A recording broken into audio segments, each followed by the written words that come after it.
ಹೊಸ ವರ್ಷಾಚರಣೆ ನಿಮಿತ್ತ ಈಗಾಗಲೇ ನೀವೆಲ್ಲ ಇಲ್ಲಿ ನೋಡ್ತಾರೋ ಹಾಗೆ ಬ್ರಿಗೇಡ್ ರೋಡ್ ಮತ್ತು MG ರೋಡ್ ಎಲ್ಲ ಸಂಪೂರ್ಣವಾಗಿ ಸಜ್ಜಾಗಿದೆ. ಅದೇ ರೀತಿಯಲ್ಲಿ ನಾವು ಪೊಲೀಸರು ಕೂಡ ಎಲ್ಲ ದೃಷ್ಟಿಯಿಂದ ನಾವು ಕೂಡ ಸಜ್ಜಾಗಿದ್ದೇವೆ, ಸನ್ನದ್ಧರಾಗಿದ್ದೇವೆ. ಎಲ್ಲ ಕಡೆಗಳಲ್ಲೂ ಕೂಡ ನಮ್ಮ ಅಧಿಕಾರಿ ಮತ್ತು ಸಿಬ್ಬಂದಿಗಳನ್ನು ಈಗಾಗಲೇ ನಿಯುಕ್ತಿಗೊಳಿಸಲಾಗಿದೆ ಮತ್ತು ಅವಶ್ಯ ಇರತಕ್ಕಂತಹ ಏನು ಬೇರೆ ಬೇರೆ ಸಾಧನ ಸಲಕರಣೆಗಳು ವೈರ್ಲೆಸ್ ಇರ್ಬೋದು ಅಥವಾ CCTV ಕ್ಯಾಮ್ರಾಗಳಿರ್ಬೋದು ಅವುಗಳೆಲ್ಲರನ್ನು ಕೂಡ ಅಳವಡಿಸಲಾಗಿದೆ. ಒಟ್ಟಾರೆಯಾಗಿ ಇಲ್ಲಿ ಇವತ್ತು ಬೆಂಗಳೂರು ನಗರದಾದ್ಯಂತ ಎಲ್ಲ ಸಾರ್ವಜನಿಕರು ಅತ್ಯಂತ ಸಂತೋಷ ಸಡಗರದಿಂದ ವರ್ಷಾಚರಣೆಯನ್ನು ಆಚರಿಸಲಿ ಅಂತಕ್ಕಂಥದ್ದು ನಮ್ಮ ಆಶಯ.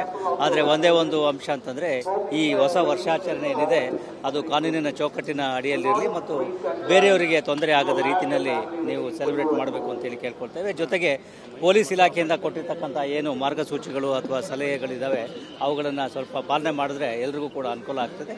ಒಟ್ಟಾರೆಯಾಗಿ ಬೆಂಗಳೂರಿನ ಎಲ್ಲ ಪ್ರಜ್ಞಾವಂತ ನಾಗರಿಕರಿಗೆ ಪೂರ್ವಭಾವಿಯಾಗಿ ಹೊಸ ವರ್ಷದ ಶುಭಾಶಯಗಳನ್ನು ಹೇಳ್ತಾ ಹೊಸ ವರ್ಷ ಎಲ್ಲರೂ ಕೂಡ ಒಳ್ಳೆಯದನ್ನು ಮಾಡಲಿ ಅಂತೇಳಿ ನಾನು ಪೊಲೀಸ್ ಇಲಾಖೆ ವತಿಯಿಂದ ಮತ್ತು ನನ್ನ ವೈಯಕ್ತಿಕ ವತಿಯಿಂದ ಆಶಿಸ್ತೇನೆ.